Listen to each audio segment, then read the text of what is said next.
I can't do it. Okay. We'll do it live. Okay. No. We'll do it live. Fuck it. Do it live. I'll write it and we'll do it live. Right. Fucking thing sucks. In 5, 4, 3. Anyone claiming that America's economy is in decline is peddling fiction. I've abandoned free market principles to save the free market system. But we have to pass the bill so that you can find out what is in it. Raising the debt ceilings does not increase our debt. It does not somehow promote profligacy. I know words. I have the best words. Nobody knows the system better than me, which is why I alone can fix it.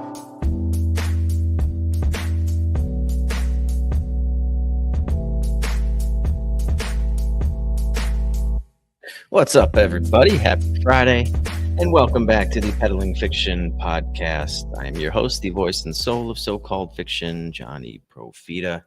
And back with me, of course, is the one and only Justin Hillbilly Boy Campbell.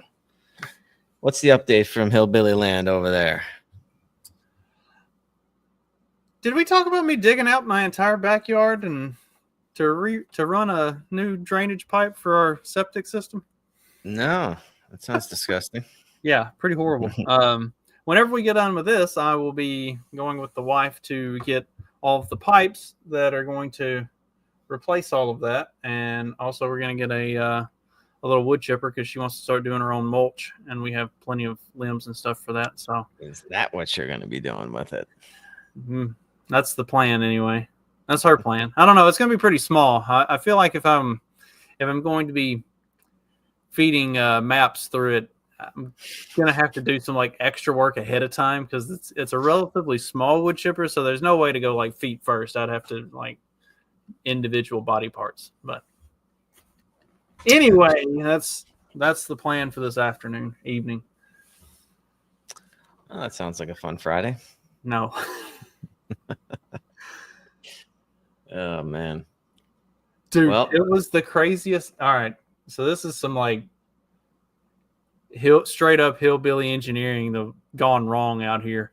The drainage line, it was a whole bunch of different short, like anywhere from 3 to 5 foot sections of different styles of pipe that were just like cobbled together. There was even a spot about a 6 foot spot where there was nothing there, like no pipe at all. And I thought for sure like that was where our problem was. And then it was not. They took like everything that drains out of the house and just ran them all out into a spot and tied them all together. I'm bypassing all of that entirely and just gonna like throw a nice 45-degree in there and run it straight from the house out to the drainage ditch and not deal with it. I don't know what the fuck they did, and I don't want to know what kind of straight fucking meth they were smoking when they did it. It's insane. I mean, like when you live out in the country like this, you see some crazy shit. The kind of like homemade septic and plumbing type of systems that get put in where they use like, 55-gallon drums and all kinds of other stuff to like just cobble together shit. It's interesting. I'm going to not be doing something like that on the putting it back together. Yeah, I will say that's not just a hillbilly phenomena. Well, maybe with the septic stuff it is, but like all the houses that I've ever been at, like growing up, there was always just like, what the fuck did they do? Like, what was this guy thinking when he did this? I know like concrete example, like stuff with like weird stuff like crown molding and like they would just do retarded things with what they had and like retarded fixes to it. And then you come in like 10 years later and you're in this house and you're like, what was this guy thinking? I have no fucking idea what he was thinking, but yeah, it's I don't know. Yeah, dude, people do weird shit when they're trying to do it themselves, I guess. Like, join the Peddling Fiction Facebook group and tell us some of your craziest what the fuck were they thinking moments from working on your own house and discovering shit that the previous owners or people who built it had done. That's a good idea. I bet there's some pretty good stories out there. I'm trying to think of something from like my house growing up, and like my sister's house too that they bought. It's just like, I don't know. But the worst is when they just carpet over fucking like really nice hardwood floors. Man, that was our last house. The one that we're selling. We took up all the carpet and it was just like beautiful hardwood floors underneath it. It's like, why in the hell would you ever have done this? And then I thought like maybe the kitchen was going to be the same thing, the same way, because it had that like linoleum shit in it. So I go peeling that up. Nah, there was nothing nice in there. It was just like straight. So then I had to like actually redo the floors in the kitchen, which it needed it. But yeah, it'd be like they should leave like a chart behind. Be like, yo, this is what I did. This is what I covered up. Just so you know, like you don't waste your time. And like sometimes when they put that carpet down, like they glue it down or they use like 10 million fucking staples. I was doing some like the demo from fucking hell, like pulling up this carpet on this one house, and it was like they used a staple like every 3 inches or something. It was crazy. I was like, why are you using so many fucking staples? Oh, what a nightmare. But welcome to home ownership. Did you sell the other place? I've got a guy that we're just waiting to get the closing all set up. So it's effectively sold, just waiting to sign a contract, dot I's, cross T's, all that shit. Get my money. All right. Well, fingers crossed nothing goes wrong with that. Yeah, I don't foresee any problems. The guy does he does renovations and flips houses and stuff, and he looked at everything and had his contractor look at everything, and it's okay. So yeah, he's done this before then. Yeah, it's effectively a done deal. We just got to get the deal done. So. Right on. All right. Well, what are we talking about today? It is Friday. I know we teased a couple stories on the last episode. A couple of things have happened since then. Should we just get the job stuff out? Let's get the boring stuff out of the way. Yeah, do the dull shit right off the top. Let's bore everybody to death first. April jobs unexpectedly jump by 177,000, higher than all estimates. I mean, is there any reason that we should like? Haven't we heard this story before? Like for the last 2 years?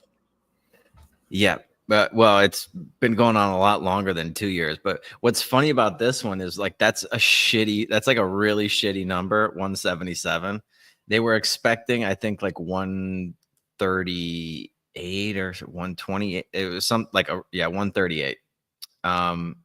Which would just be like an abysmal number. And this is like slightly less terrible. And of course, like the markets eat it up like fucking candy. I think we've almost erased all of the Liberation Day losses.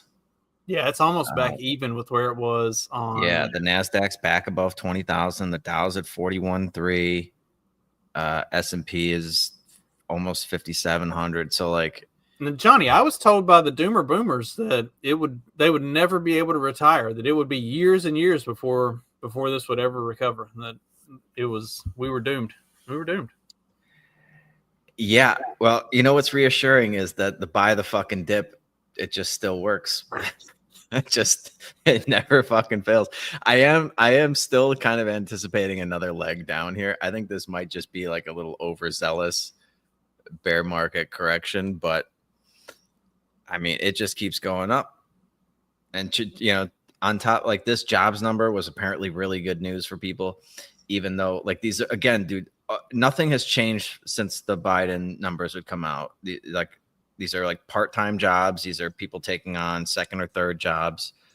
The one thing I did see was that, I mean, obviously government workers are going down, which is nice. That's a nice change. So that probably accounts for a lot of the discrepancy between like a Joe Biden number and a Donald Trump's number. They're not fluffing it even more with government workers. Well, that's I was about to say, and like maybe it's responding more positively to this because they were already projecting, like you said, the 138,000 is pretty bad. Like that's not a good number. That's a terrible number. Yeah. So like it's like an honest projection, and then they come in above the honest projection. So and you know the Biden administration would have these like 200,000 to 300,000 projections, and then they'd come in at 160 or 180, and it was like, well, at least we're getting like the honest projection, and we know that it's probably going to be bad. And then hey, it's a little better than the bad. It's still not good, but it's better than the really bad that we were expecting. So maybe that's the difference. Yeah, well, and the other thing, like this will most likely be revised lower. And again, like people don't seem to understand that there's like it's going to take a while for any of this tariff stuff to actually work its way through the economy. Like you see the initial knee-jerk reaction to the announcement in the stock market. That's easy. But like when you actually start seeing supply chain issues, things like shelves being emptied and not restocked from things from China because the tariffs are too expensive, then you're going to start to see like real slowdown in the actual economy.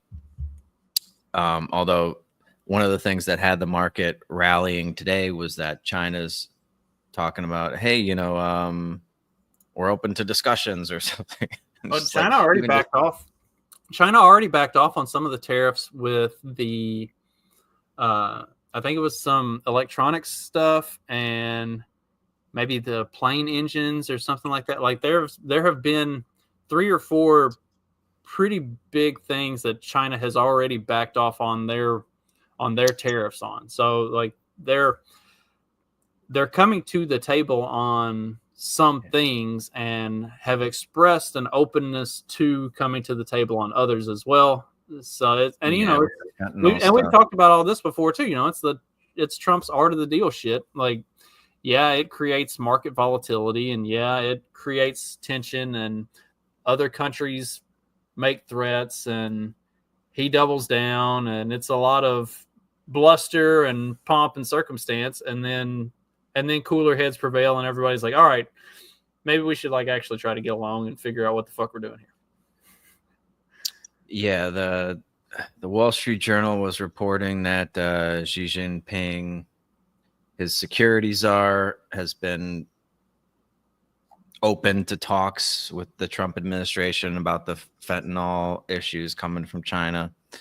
So that really, I don't know, just that alone can send this market up a couple of percentage points, which is pretty ridiculous. But yeah, you're going to get exaggerated moves, I suppose. It's just the nature of the markets right now.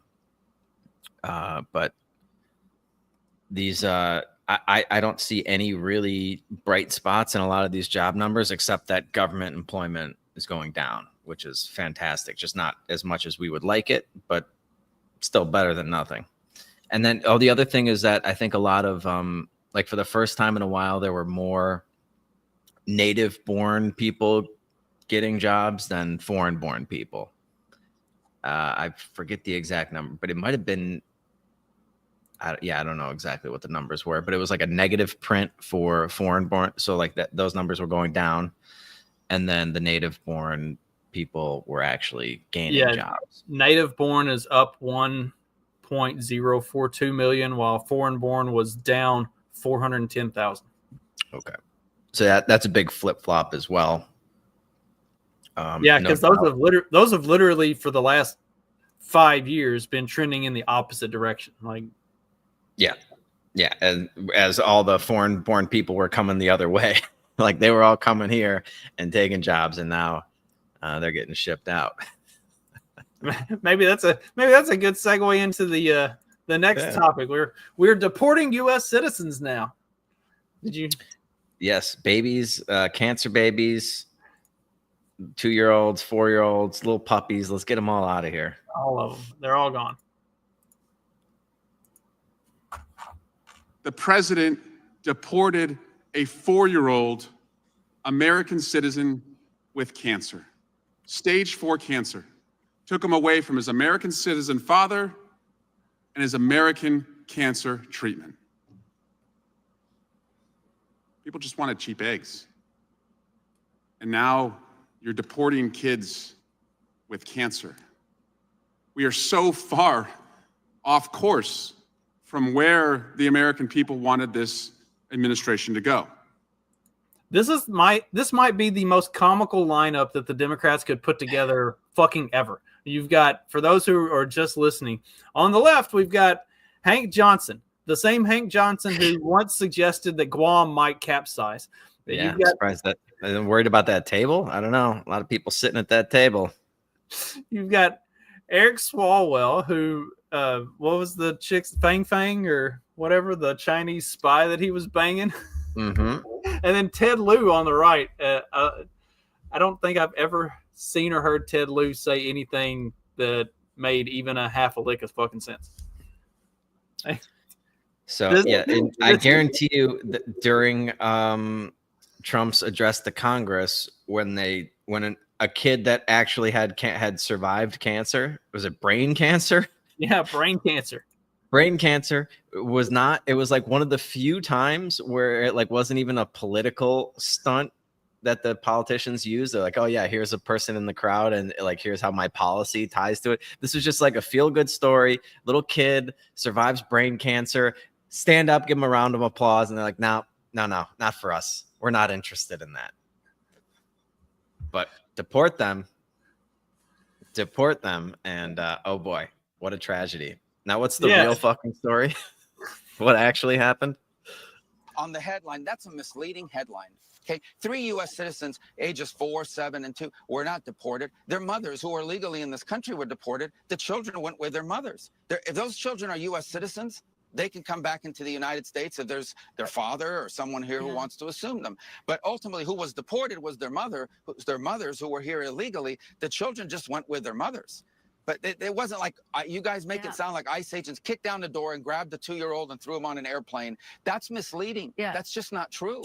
Just to be clear, because I do want to get to the overhaul at the State Department, is it the U.S. policy to deport children, even U.S. citizens, with their families? And I hear what you're saying, without due process. Just to be very clear there.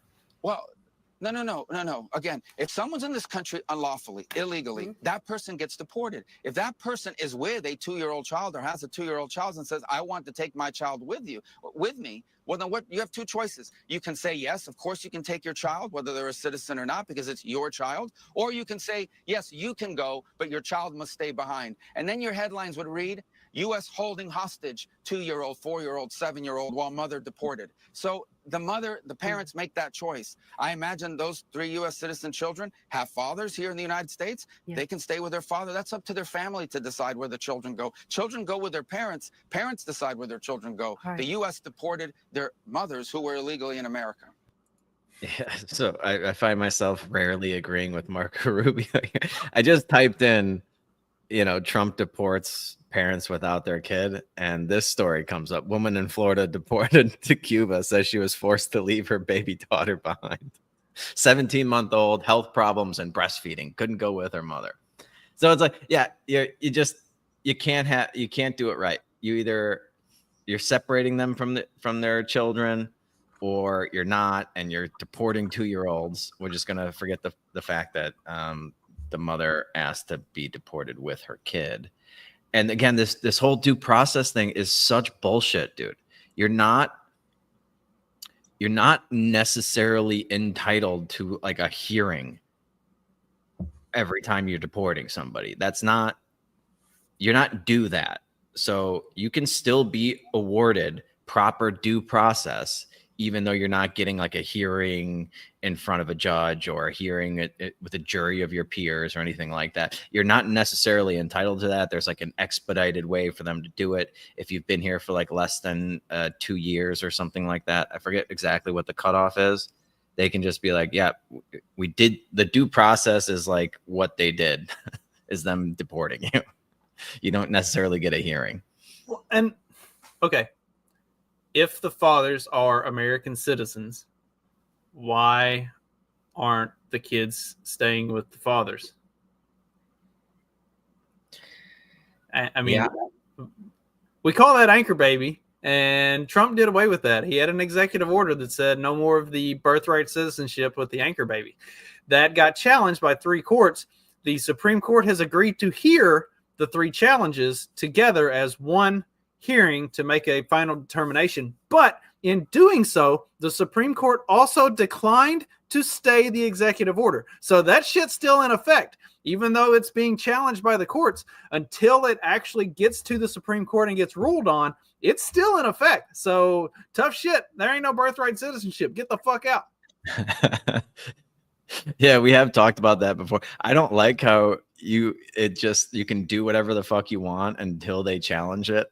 It's considered. I feel like it should be the opposite. But yeah, based on the way, and we went over this on the podcast at the time, like probably earlier in the year, like January or February, when that was the big story, was he was getting rid of birthright citizenship. The way that reads, man, it doesn't sound like they're guaranteed. The subject to the jurisdiction thereof, just that one little clause there, kind of really throws a wrench in the works. So we'll see how that shakes out. But yeah, it's just, I don't like how like the fucking government can just do something that could be completely illegal, and then there's just like, yep, until the Supreme Court, which fucking drags their like that whole process, just this bureaucratic slow drag. Until that plays out, we're gonna keep doing this, even though it may be illegal. But yeah, that knife's got to cut both ways, I suppose. It is. It is fun and funny and humorous to watch it, because the Democrats did this shit for 4 years under Biden. They did it for 8 years under Obama, and then for these 2 separate stints that Trump has been in, whenever he uses the exact same playbook against them, it's fascism. It's fascism. Or he's literally Hitler. He has to be impeached so that we can get a gang member back from El Salvador. Speaking of, yes, let's get an update on this? Yeah. This is Congressman Shri Thanedar. Donald Trump has already done real damage to our democracy, but defying a unanimous 9-0 Supreme Court ruling, that has to be the final straw. It's time we impeach Donald J. Trump. The court said the wrongfully deported Kilmer Garcia must be allowed to return and receive due process. Wait, Trump keep pausing for a second. He ignored the... So, aside from how cartoonish this fucking whole thing is, who's this Kilmer Garcia? That's a different guy, right? I think there's two different people being deported that they're like all obsessed with. The one is the one that we've been talking about. I don't think is this guy. I think it's a different one. Could be wrong. So the one we've been talking about was the one that they called the judge. Like 3 different judges were like, yeah, this guy's in a fucking gang, and his wife was like his girlfriend at the time, and then his wife was filing like restraining orders and police report that like he beat the shit out of her, all kinds of stuff, and then he's from El Salvador. But he wasn't supposed to be deported back there because like the rival gangs would kick the shit out of him, and Trump deported him back over there, defying a 4th judge's order or something, that the stay on it. That seems to be. I think that's a different guy than that. Whatever this. Who the fuck is this guy with bad dentures and like what is going on here? Who is this guy? This is a senator, I want to say, congressman from Michigan, Minnesota, Wisconsin, one of those. Oh, I think it's Minnesota. It's got to be Minnesota, dude. Minnesota. Have you seen Kilmer is the gangbanging guy from Maryland? Oh yeah, so there was another guy that they are. Like 2 different Maryland men? No, the other one was from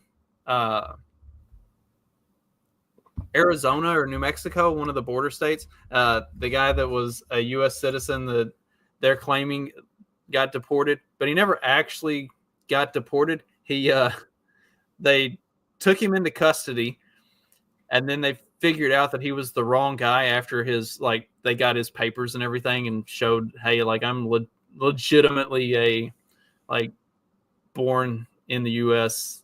for real citizen. And once they got his papers, then he got released. But like that was another one that the left was making a big deal of like, oh, they're deporting U.S. citizens. Like, yeah, but they never did. He was in holding for less than 24 hours. Like as soon as they got all his paperwork and realized, oh shit, like we picked up the wrong dude, then he got sent home. Yeah, the Kilmer Garcia guy, that is legitimately the one. And Kilmer Garcia. Does he have I thought there was like a third. Okay, whatever, dude. We just got to get all these people out of here. I can't keep. It's too confusing. I can't. Well, keep the crazy thing about this dude is, who the fuck is this guy, dude? He's literally cartoonish. He's got like a really thick fucking accent. Is he Indian? Yeah, got to be Indian. I don't know what's going on with his teeth. His eyebrow, like he ignored the very checks and balances that keep our democracy intact. This isn't an isolated incident. It's part of a dangerous, deliberate pattern. That's why today I introduced a resolution to impeach Donald J. Trump, outlining 7 articles of impeachment. Yeah. So this... Do we need to go through the 7 articles? It's basically like he deported people without due process.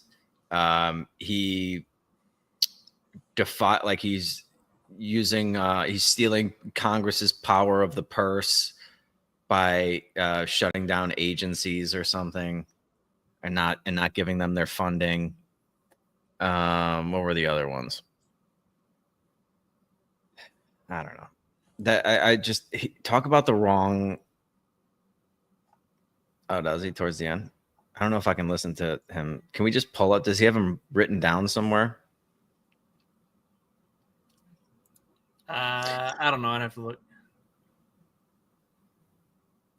Yeah, bad poster child. I mean, dude, this is like for like how many times have they brought articles of impeachment against Trump? Is this the 3rd time now?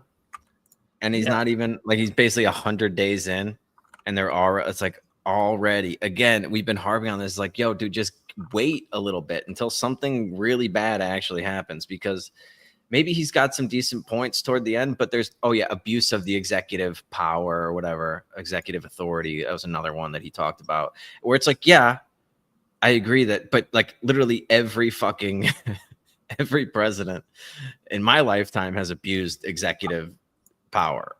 I don't think he's done anything that's more egregious than anybody else.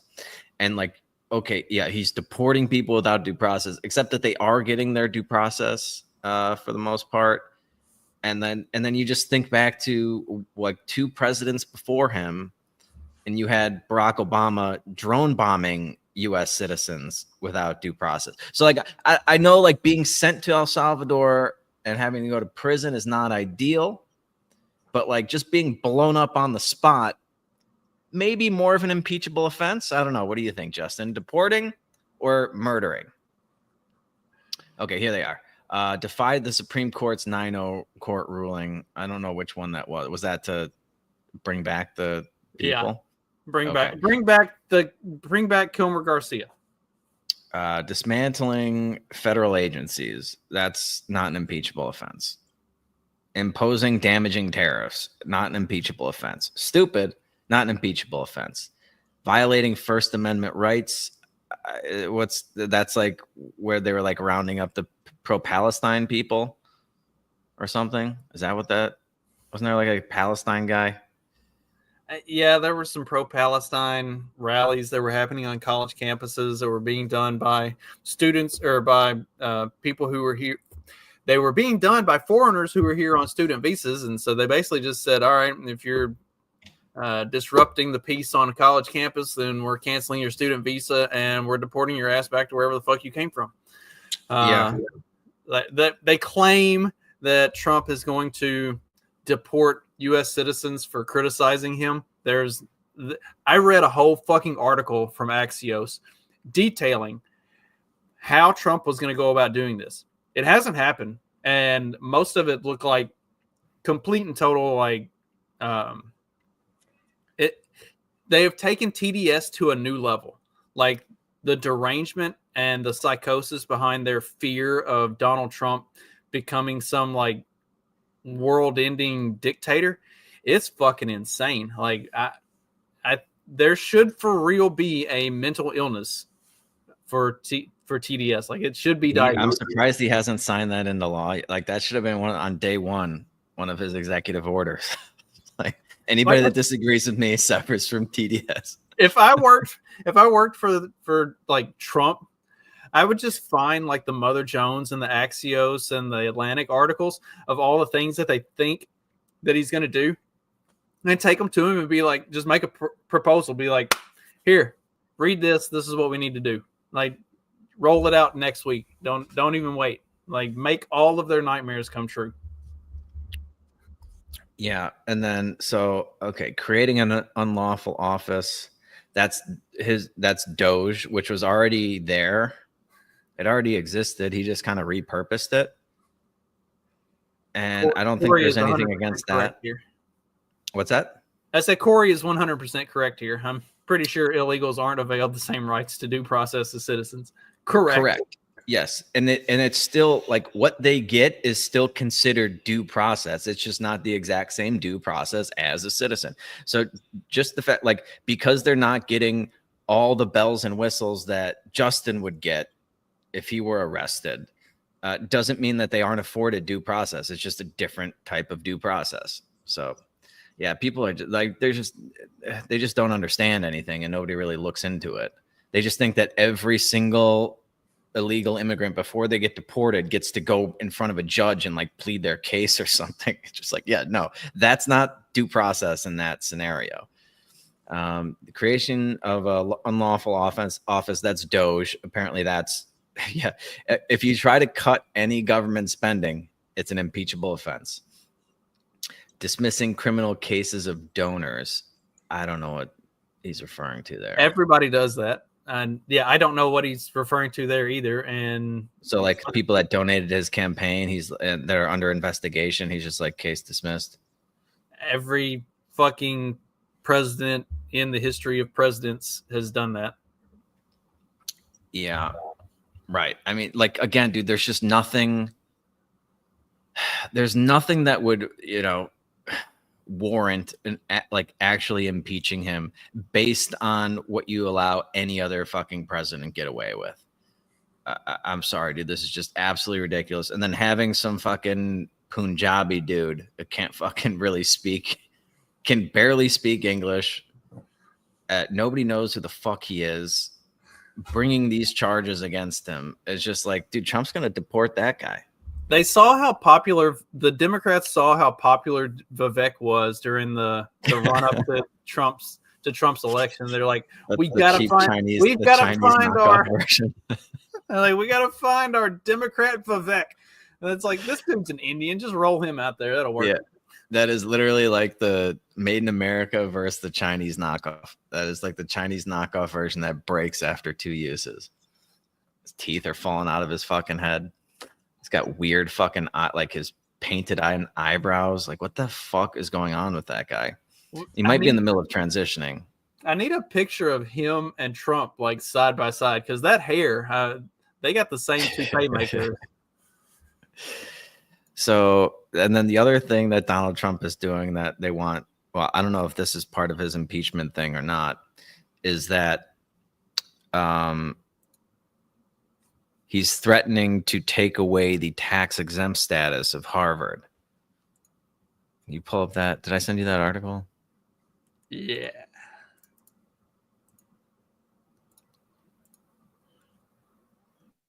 Trump says Harvard will lose tax exempt status. The woke liberal elites perched high in their Harvard University ivory towers in Cambridge, Massachusetts, have been plotted at extreme levels on the fuck around and find out chart, which illustrates their relationship between taking risks and facing consequences. In response to President Trump's simple request to dismantle the toxic framework of DEI on campus, The standoff between President Trump and woke elites deepened on Friday morning after the president wrote on Truth Social, "We're going to be taking away Harvard's tax-exempt status. It's what they deserve." Yeah, I know. Okay, so just one of the things I love about this story is that all of these retarded leftists are up in arms that they're going to lose their tax-exempt status. These are the people that will have done nothing but say the rich need to pay their fair share in taxes. Like, is Harvard a rich fucking university? Is it like the richest of the richest universities out there? And all of a sudden, just like that, they don't want the rich to pay any more taxes. They want them to have tax exempt status. Like, I'm fine. Like, if Harvard gets tax exempt status, I want fucking tax exempt. Like, just give everybody tax exempt status, and we can call it a day. You could fund the government through these ridiculous tariffs, and then the government would just have to be much, much, much, much smaller. But to watch the left freak out that Trump is going to charge Harvard taxes now is, it's just beautiful. It's beautiful to watch them just flip flop around like a fucking fish out of water. And it's all because they won't do away with their DEI, their official DEI program. Like, if you're smart, there are ways to do away with the program, but not actually do away with it. Like, you know, turn it into something else in other departments. Like, isn't this fucking Harvard? Isn't this where like the smart business people are supposed to be? Like, you can't figure out a fucking workaround for get rid of the DEI department? Like, this, it's right. It's not difficult. Just be smarter than the fucking system. And these are apparently Harvard doesn't deserve to be tax exempt because they're not smart enough to figure out how to game the fucking system. But yeah, I mean, this is, I don't know, man. I hear all of these people like freaking out. Rich got to pay more in taxes. We need more taxes because, you know, we live in a society, blah, blah, blah, blah. The Catholic Church loses its tax exempt status. They're all up in arms about that. But then Harvard, oh boy, Harvard, we don't want them paying any taxes. No, they're the rich elites that deserve to keep all of their gotten gains. Okay, dude, Donald Trump needs to go after other fucking hilarious things to just watch them. Like, could you imagine if Donald Trump did actually cure cancer, like Joe Biden claimed he was going to? And then just watch like if Trump came out with a vaccine. This is beautiful. On Thursday night, Trump told students in his commencement address at the University of Alabama, the next chapter of American history will not be written by the Harvard Crimson. It will be written by you, the Crimson Tide. Roll Tide. Oh, yeah. So that's the latest of the fascism there. This is true fascism. Fascists always hated universities because well-educated people won't fall for fascism in a red cap. That's what they tell you. And he's also a fascist because he's going to cut federal funding to NPR and PBS. And how will we ever get reliable news without NPR and PBS? Some of the most liberal shills on the fucking planet. Yes, it's official. Liberation Day 2.0. Trump terminates federal funding for NPR and PBS. So how much funding? They were getting a lot, right? NPR was getting a lot. Yeah, I know NPR gets a whole lot. PBS not as much, but where's the numbers on here? Well, this was just this is a long time coming. I know they've been talking about this, like defunding NPR for like as long as I can remember. Like at least since like the Obama days. These are just like propaganda wings of the federal government. And it's pretty nice to actually see this come to fruition. I don't even care. Like I saw a number. Go back up a little bit right there. 535 million. Yeah, 535 million congressionally appropriated funds annually to distribute to the public broadcasters. The CPB, which is the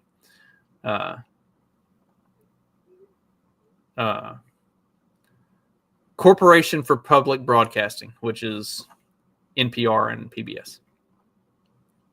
535 million.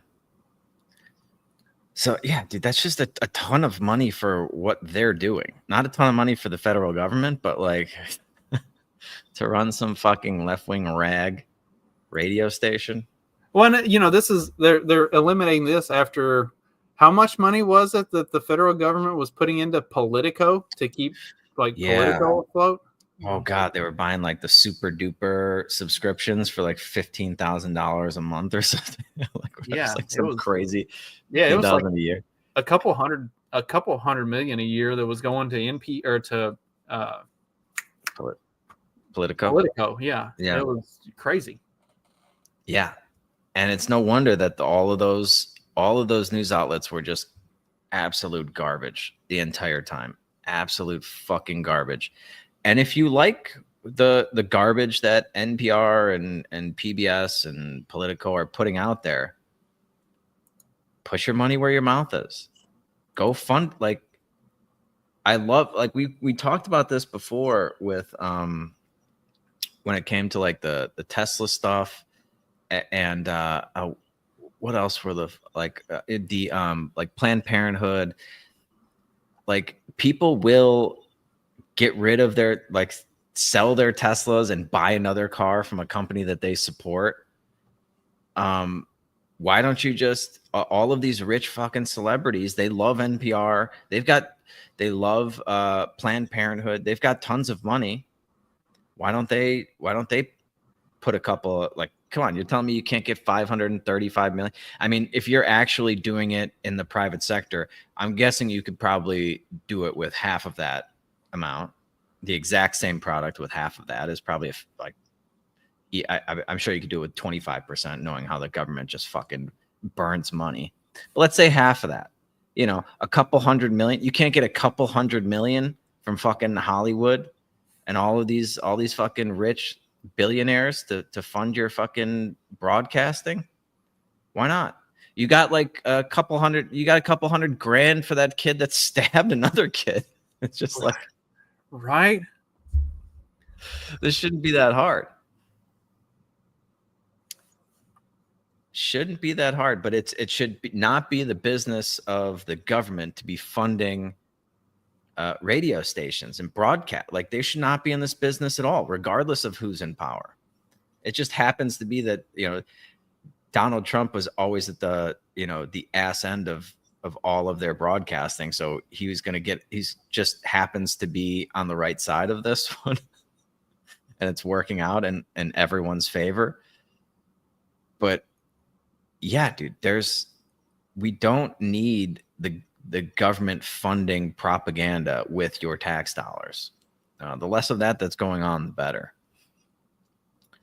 And then there was, I don't know if you followed any of that, the White House press corps party or whatever, the annual thing that they do was like a week or two ago. Oh no, I know what you're talking about, but I didn't really. Yeah, it's like the press just like they're rubbing elbows with everybody in Washington D.C. They're too terrified to do any sort of like negative coverage of any like with the exception of Donald Trump, obviously, because you'll lose access to the White House or something like that. So they don't cover anything. That's why Joe Biden was, sharp as a tack. He's the best version. This is the best version of Joe Biden we've ever seen up until like, a month before he completely fell apart on stage. The whole thing's fucking ridiculous. Like the media, the press, these broadcasters, it's all fucking just terrible. Terrible what they've been doing the last 15, 20 years. And it's been getting exponentially worse. It's no wonder why there's been a major shift to, alternative media, podcasting, things like that. And why all of these politicians are trying to get on Joe Rogan and Theo Von and things like that. But yeah, dude, can we just, that's 535 million right there. Are we going to get our $5,000 checks, our Doge dividends anytime soon? What's going on with that? I want my Doge dividend.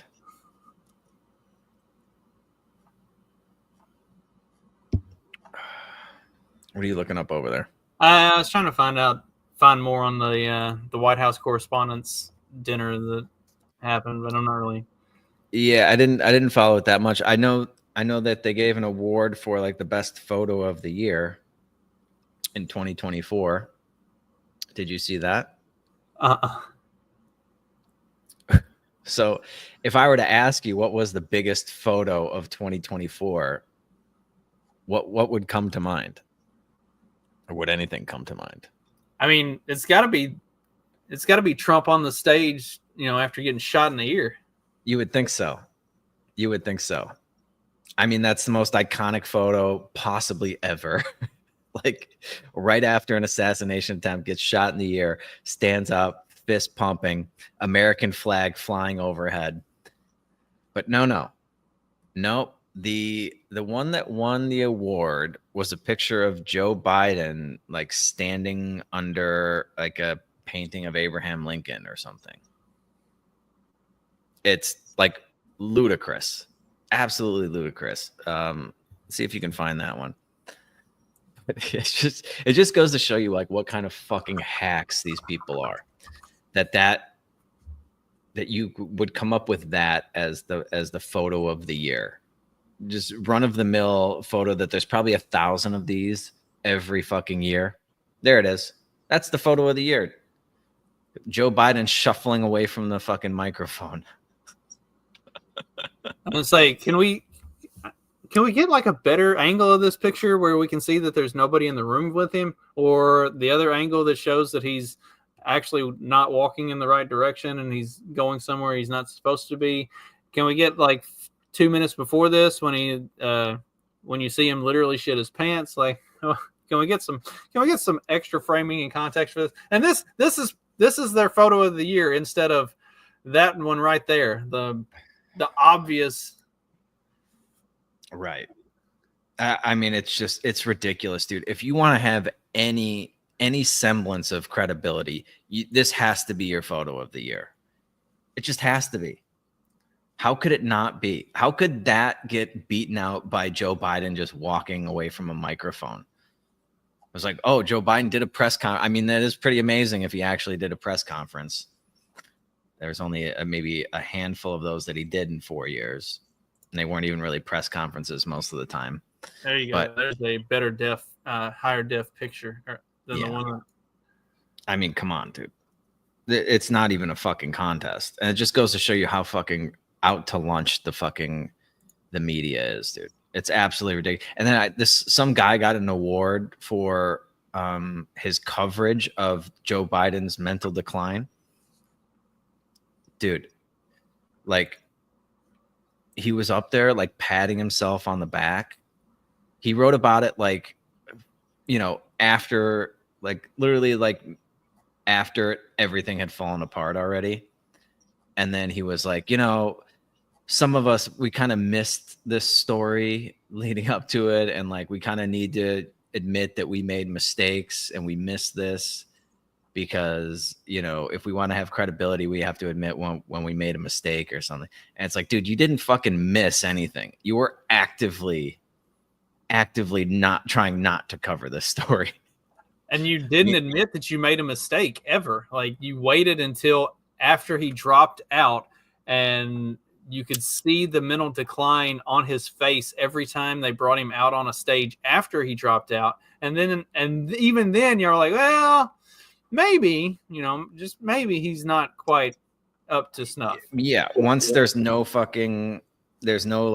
risk to writing the story, then they'll write the story and pat themselves on the back for doing it.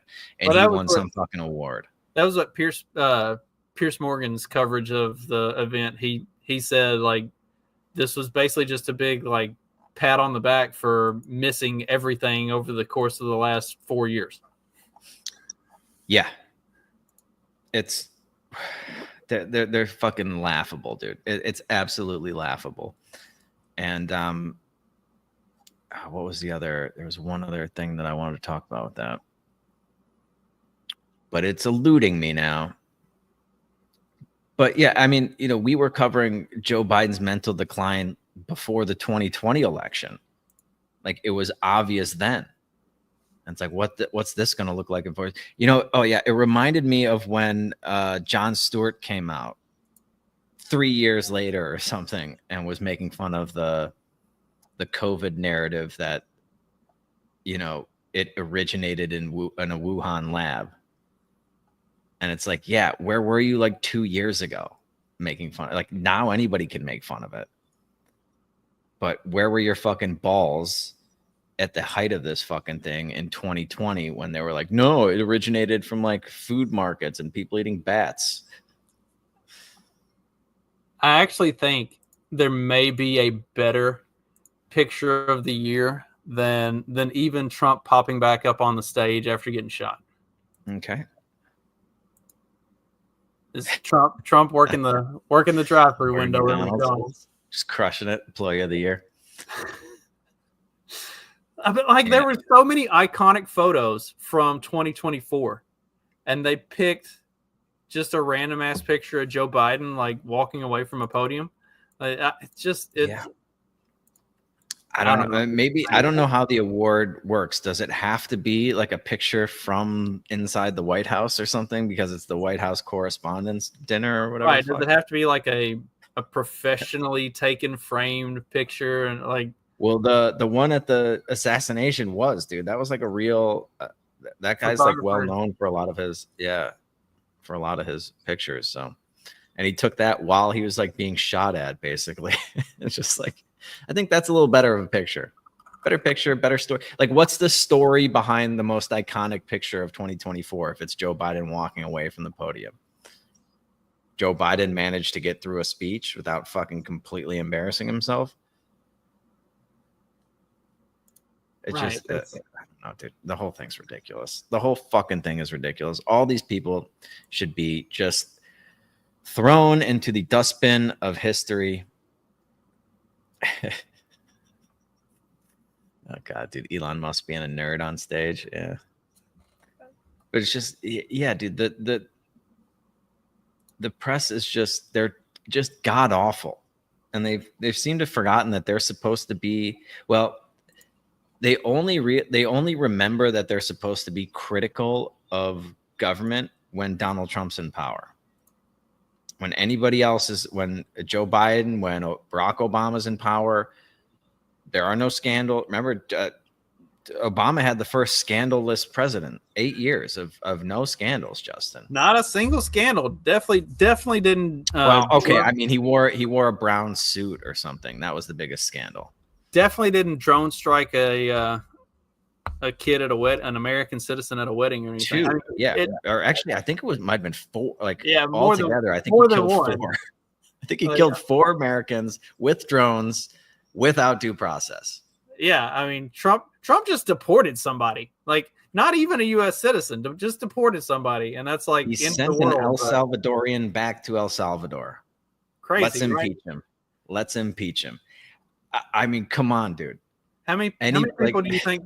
How many people do you think Trump could drone strike before they try to have him in jail? No, he would be impeached just from like the signal chats talking about it.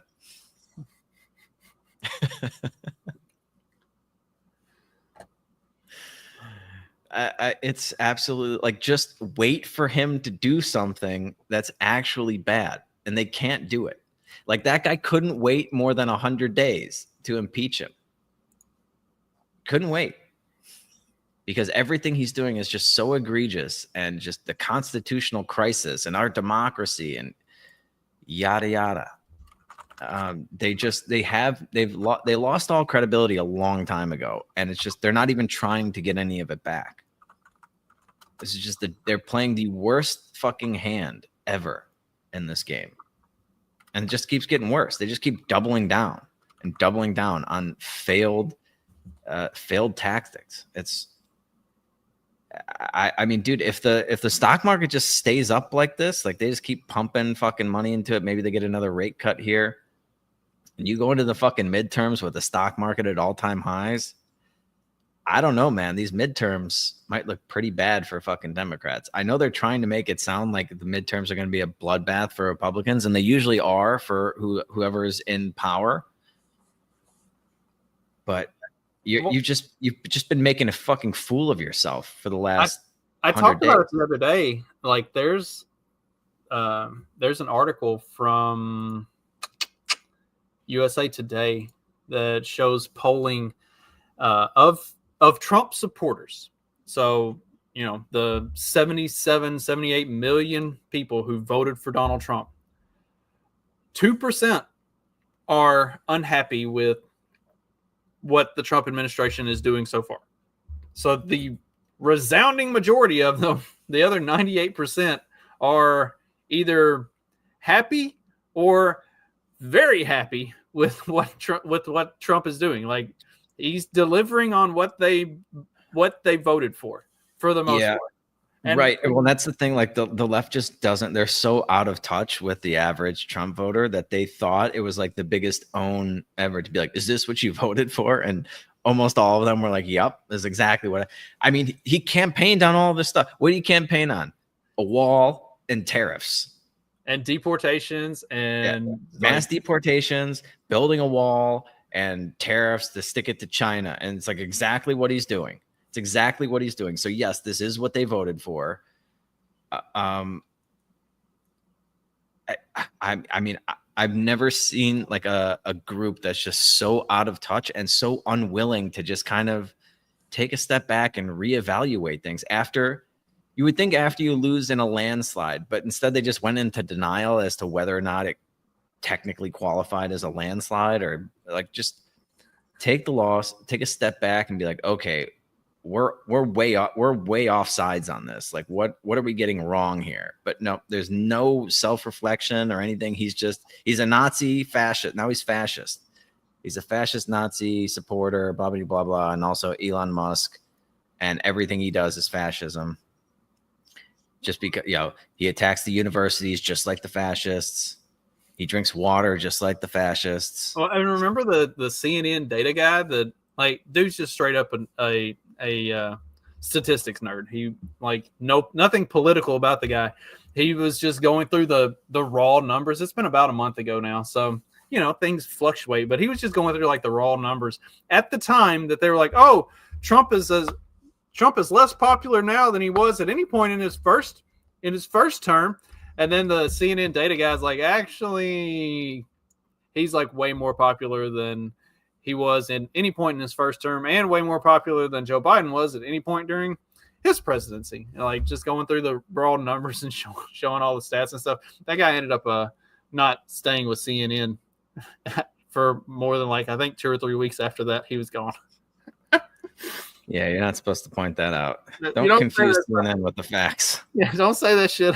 Don't say that shit on a broadcast at the prime time hours. That's.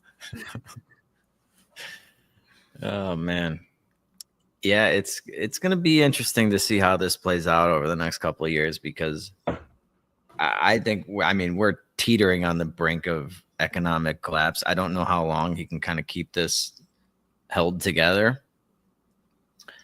But man,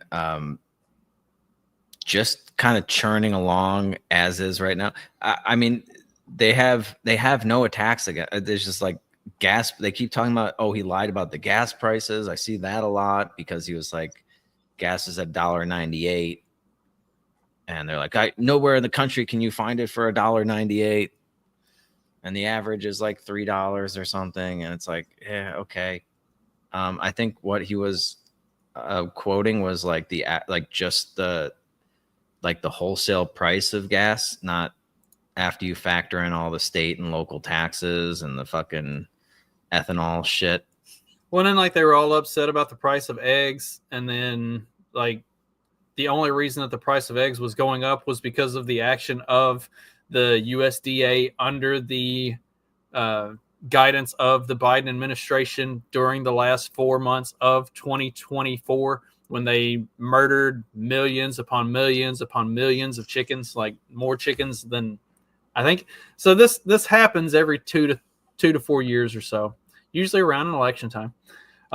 There's a big culling that they drum up bird flu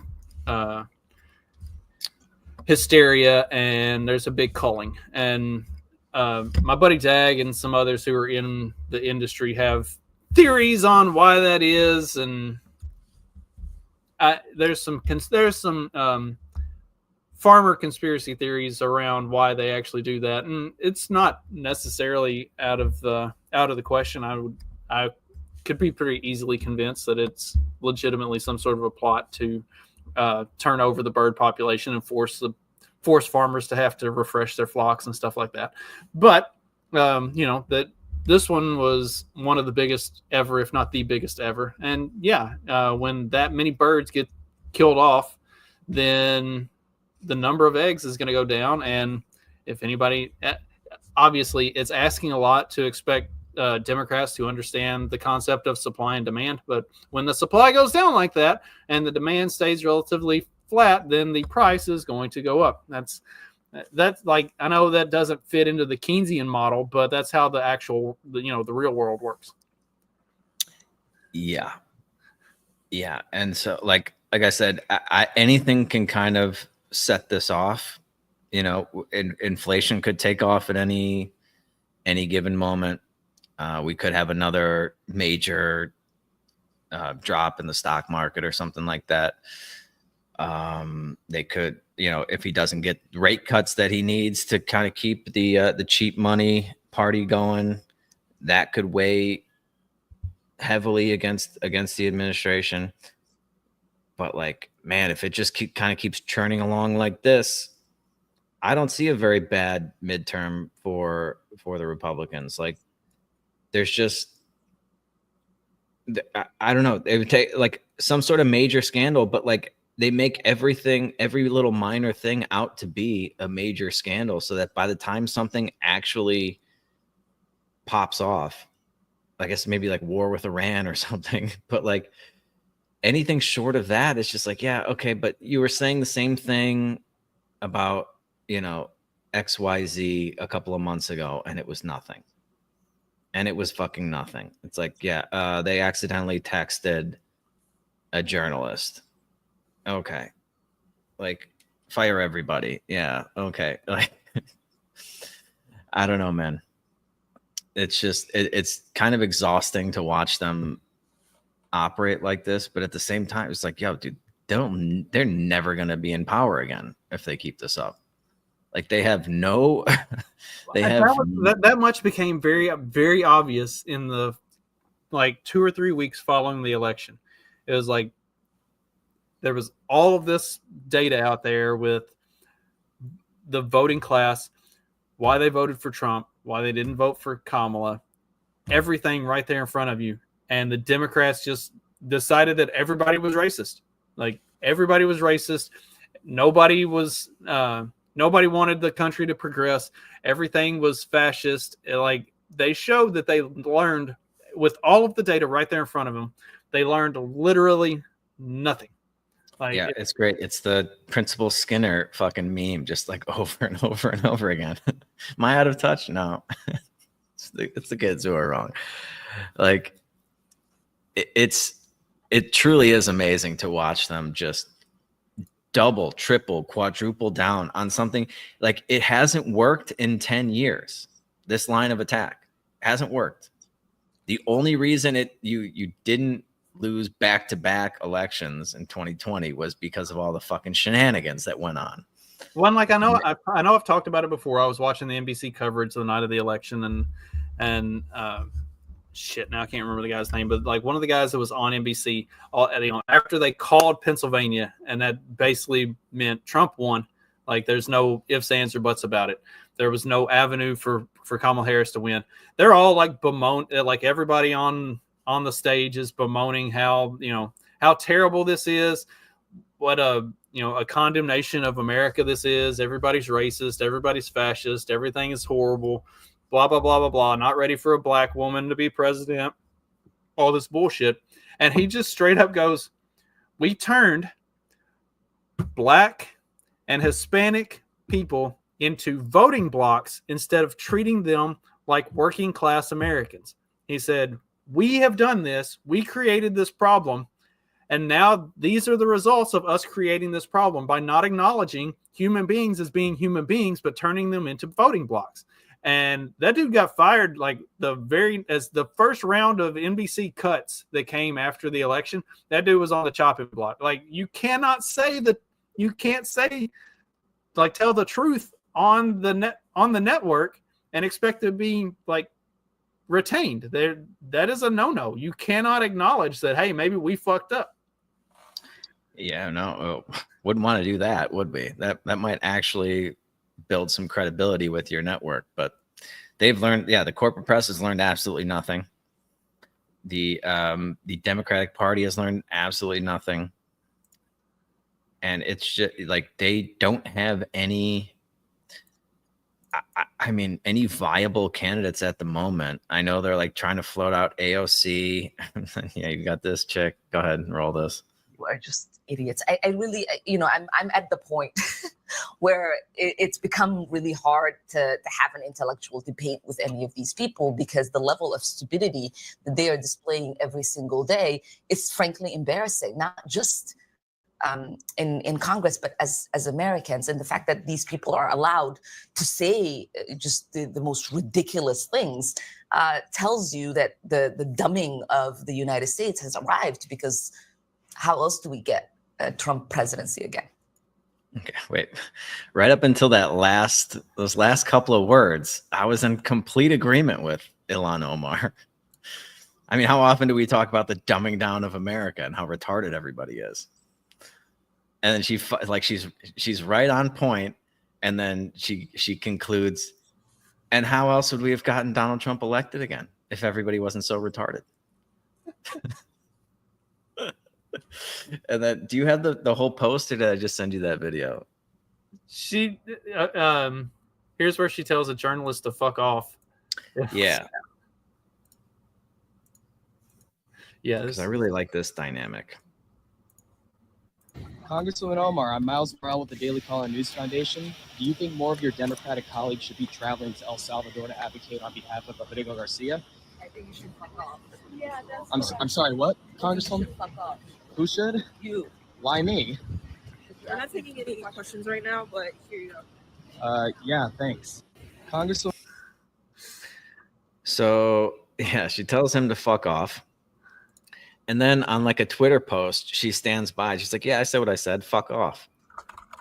And I'm just like, dude, you have to remember the framework in which these people get elected. Like the story that we are told is that, they are your representatives. They're there to represent your will in government. They are of the people, by the people, for the people. They work for you. They're public servants. All of this shit. And then she's just like, fuck off. Well, I mean, what? For why? For what? Because he's from the Daily Caller? Like, all he asked her was, do you think other Democratic representatives should be traveling to El Salvador to petition for this guy to be released? Like, that's it. Why is that? Why is that? Say yes. Go ahead, take a retarded position. Like, yes, we should double down on this stupid fucking retarded publicity stunt that blew up in our face. Yes, let's go get the wife-beating, abusive gang member out of prison and back to the U.S. We need more of them. I'd say who I'd like to have as my neighbor, Justin. It's just, but she doesn't want to, like, you could just say like no comment or something, but just a fuck off. It's like, wow, man, that's something I would say. Like, that is something I would say, but I never pretended to be a public servant and to be representing you. It really is amazing to see how much disdain they have for these people, and that they're not even trying to pretend that this whole fantasy of this representative democracy, government, public servant thing, they're not even pretending anymore. They're just like, nope, fuck off, peasant.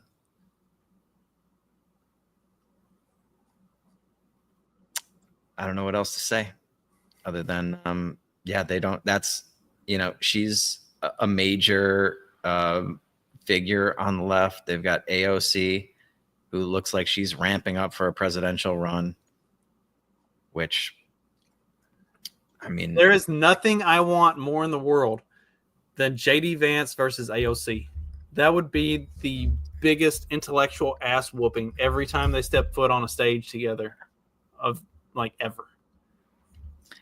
Yeah, I mean, AOC is a very, very dim bulb.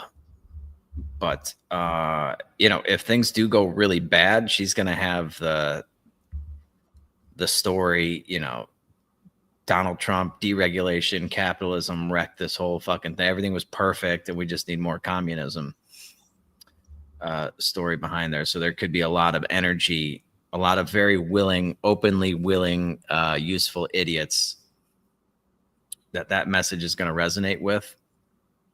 But man, dude, yeah, if you got AOC, you have Pete Buttigieg, and then you have Cory Booker. Those are like the three that are kind of like vying for some sort of top position in the party. And they're all just like pathetic. They're all just terrible, terrible. They look good compared to Kamala Harris and Tim Walz.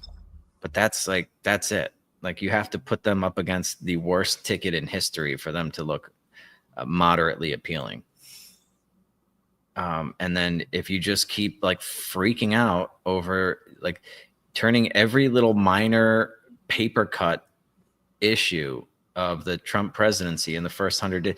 I mean, dude, think of how many times they've freaked out in the last 3 months, dude. It's only been 3 fucking months. Like, pace yourselves.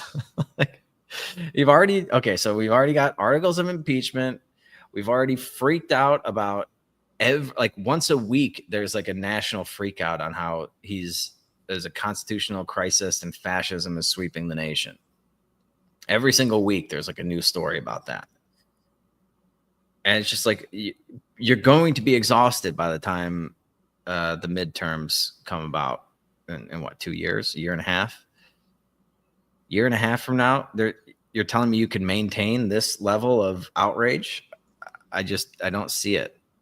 Well, I mean, that's what happened to them in 2024. They spent, from the time Trump left office in January of 2021, all they did was scream about how Trump was a Nazi, how Trump was going to destroy the Constitution, how Trump was going to destroy America for 4 fucking years. People got burnt out on it. Like, you just cannot. And now that's still the only thing they've got to run on. Like, they don't have a platform other than Orange Man Bad.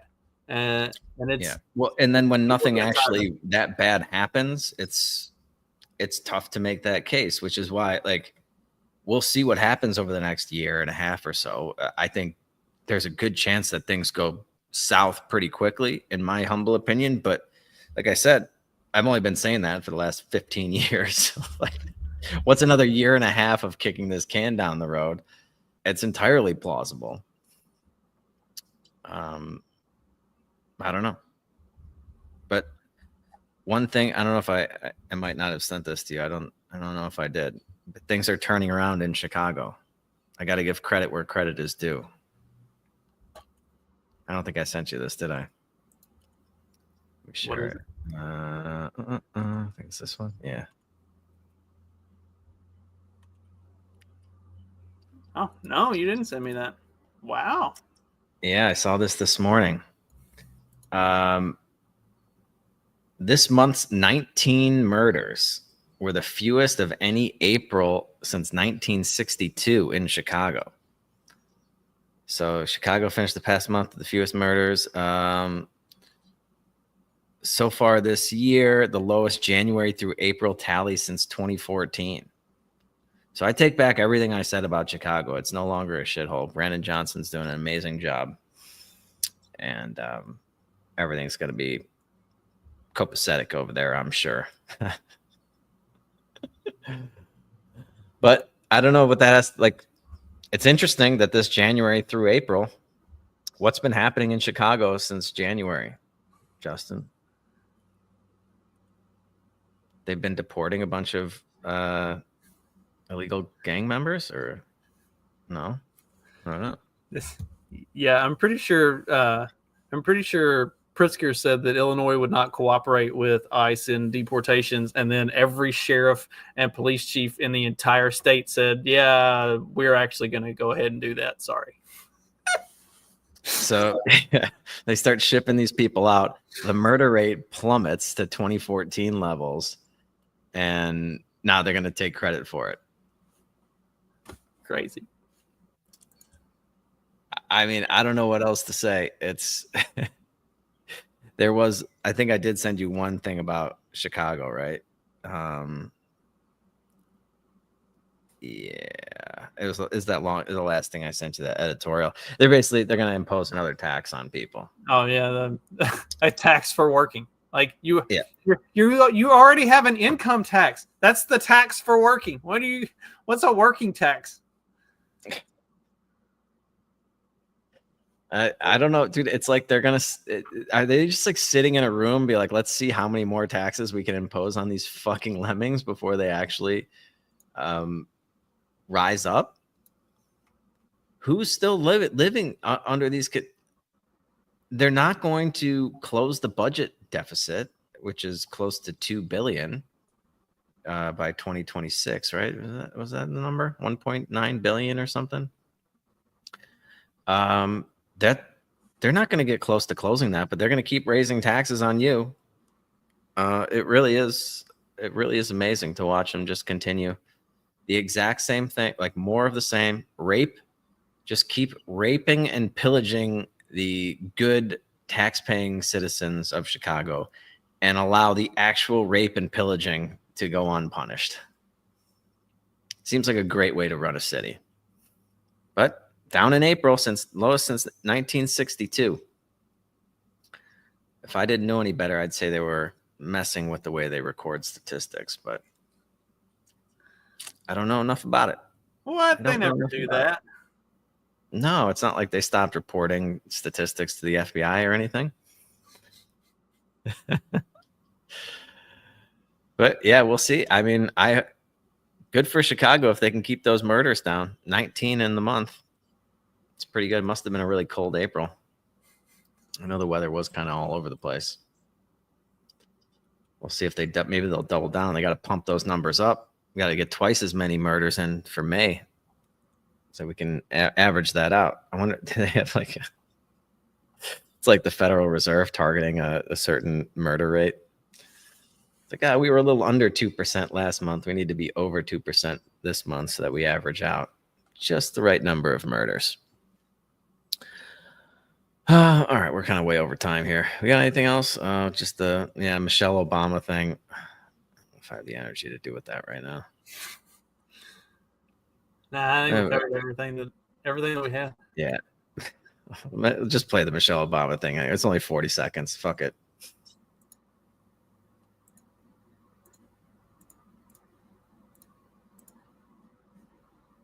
To live in the White House. Many people don't know. I mean, much is not covered. You're paying for every bit of food that you eat. You're not paying for housing and the staff in it, but everything, even travel. If you're not traveling with the president, if your kids are coming on a Bright Star, which is the First Lady's plane, we had to pay for their travel to be on the plane. It is an expensive proposition, and you're running for 2 years and not earning an income. So all of that was in my mind. How would we manage this? My fears came from the fact that I thought he could win, but I knew he had it in him to make this happen.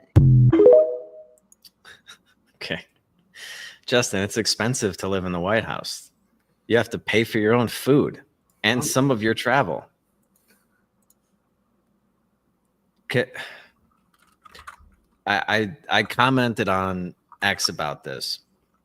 In my mind, this is the reason, like one of the reasons why something like reparations is like the most retarded idea, because there's nothing that you could give certain black people. Like Michelle Obama has reached the pinnacle of anybody in America, like First Lady, married to one of the most popular presidents, has made hundreds of millions of dollars, and she's still out there complaining, playing a victim. Oh, well, I had to pay for my own food. Oh, you poor thing. It must be because you're black. Wait, but we don't have to pay for food, man. There's just like this food delivery truck just comes and fills my fridge up every month. I don't have to pay for any food or any of my travel. I had to pay for my kids to fly on a private jet. Like, Oh, you poor thing. With taxpayer, like you're getting money from taxpayers one way or another. So actually, I was paying for your fucking food and your goddamn daughters to fly on a private jet.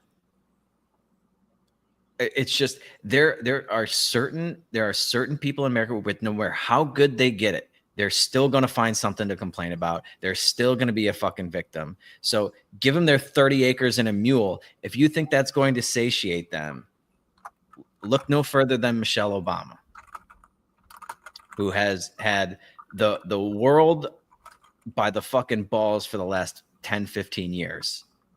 Oh, well, you know, we had to spend some money to live in the White House. We had to buy our food. Is there anything more fucking tone deaf than that message right there? It was expensive. So it was like when Hillary Clinton got, we were dead broke when we got out of the White House. We only had like a $2 million net worth. Oh, okay. Is that all? Only a 2 million times the net worth of most of your constituents. It really is just unfucking believable, man. The amount of victimhood that they are willing to play. And I think I don't think anybody's really, that looks like it's from her podcast. I don't know. I'm guessing that's from her podcast, which doesn't seem like it's getting a lot of traction. This is like her second or third attempt at a podcast. Like she's done it before, and kind of peters out or bails out on it. Yeah, I sent you another like tone deaf thing that from last week that we didn't get to, where she's talking about how black women have not expressed their discontent or something. That's what comes to mind when I think of black women. They haven't voiced their opinions. They just sit there quietly.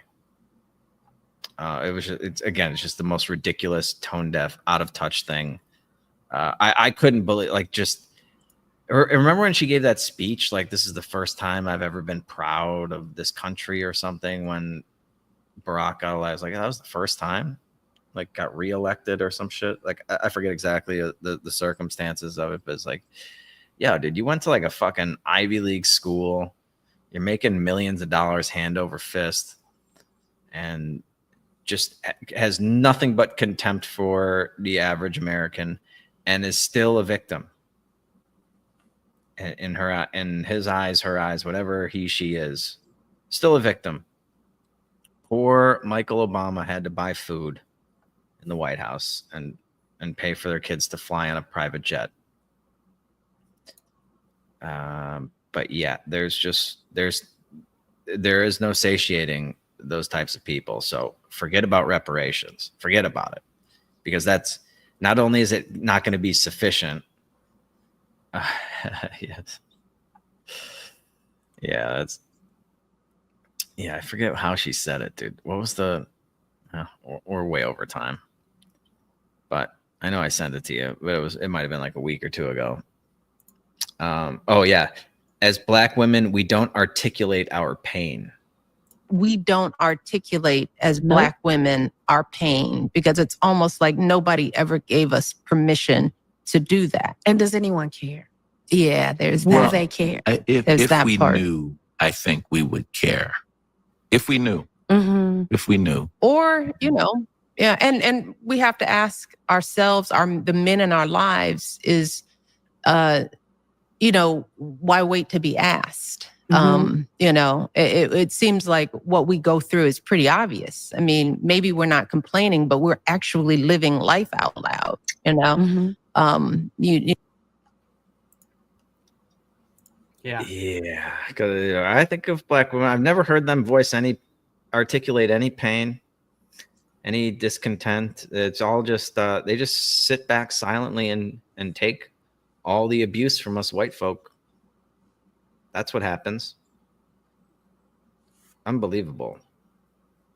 Maybe if she was actually a black woman, she would have a better take on this. But Michael Obama, oof, what a brutal podcast that is. Anyway, I guess we should get out of here. We're coming up on an hour and a half.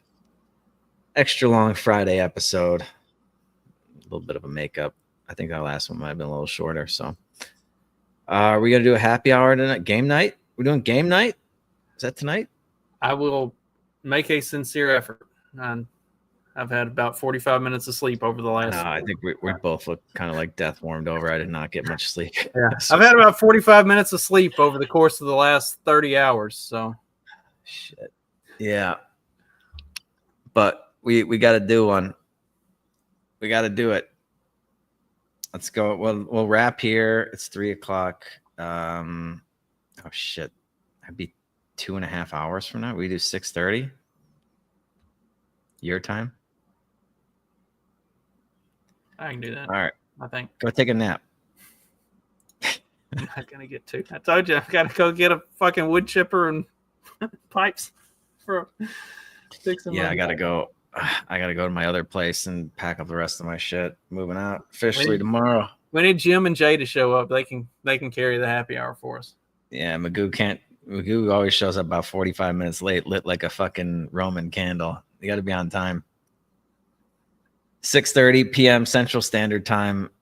It's nothing, you're a little tired now, but it's nothing. A few libations, you'll bounce back.